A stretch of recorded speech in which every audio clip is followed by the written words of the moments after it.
Joe Giglio for NJ Sports Now on this Tuesday, March the 31st, the final day of March, April on the way, which means baseball is on the way. Opening day less than a week away, and the Philadelphia Phillies will be at home against the Boston Red Sox to start what will be the worst season the Phillies have had in a very, very long time. The Phillies are about to hit rock bottom here, a franchise that for so long was the National League power. From 2007 through 2011, winning more games every year than the year before, of course, culminating with a World Championship in 2008 and a trip back to the World Series in 2009. Those years really weren't that long ago, but they feel like ages ago as the Phillies head into a season projected to be roundly the worst team in Major League Baseball, and I think it's going to be ugly. It's one thing to lose. It's one thing to have young players and you kind of see the future coming. It's another thing to be the Philadelphia Phillies and where they're at right now. Yesterday in spring training, a week from the opener, a tune-up of sorts against the Pittsburgh Pirates, an 18-4 loss. Manager Ryan Sandberg called the effort unacceptable. And I think that's one of the words fans will use if they even show up to Citizens Bank Park this summer. Attendance dipped last year, and I expect this year it to be even worse. Sports Illustrated recently in their preview projected the Phillies to lose 99 baseball games, and this was the opening line. Sports Illustrated, the way they describe the Philadelphia Phillies. People stopped going to the ballpark in Philly last year, but if they thought last year was ugly, they're in for something this year. It's an absolute mess.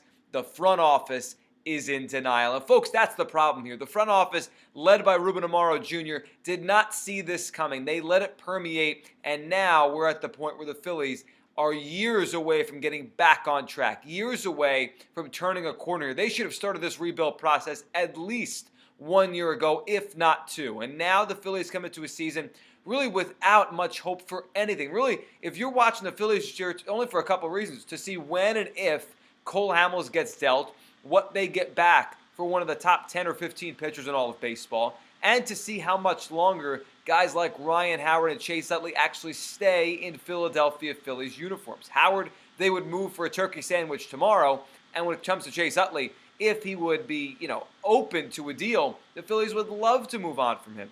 It's amazing to watch a franchise that had so much success become the laughingstock of the sport so quickly.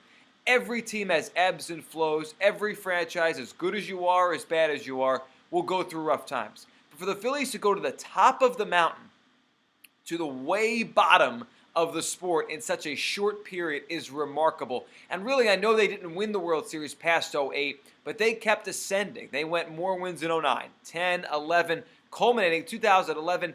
They were one of the great teams, regular season teams, we've seen the last decade and a half. I mean, winning over 100 games, dominating the National League, getting to the postseason, going out in 5 games to the Cardinals, and that was really the turning point of this thing, and it's gone downhill ever since. 73 and 89 and back-to-back years, and now as you go into this season, I haven't spoken to one Philadelphia Phillies fan that has legitimate hope for this season. I mean, they might be pie in the sky. They'll overachieve. Maybe they'll be a little bit better than people are projecting, and that's fair. That's fine. Fans will act that way and say those things. But when you look at the Phillies and you look at a projected outfield of Ben Revere in left field, Odubel Herrera in center field, maybe Jeff Francoeur, the ex-Atlanta Brave, the ex-New York Met, ex-Sports Illustrated cover guy of all those years back, that's probably the worst outfield in the sport. You go to the infield where Utley and Howard are shells of what they used to be. Freddie Galvis is nothing more than a placeholder at shortstop for the departed Jimmy Rollins. There is very, very little talent in the Phillies.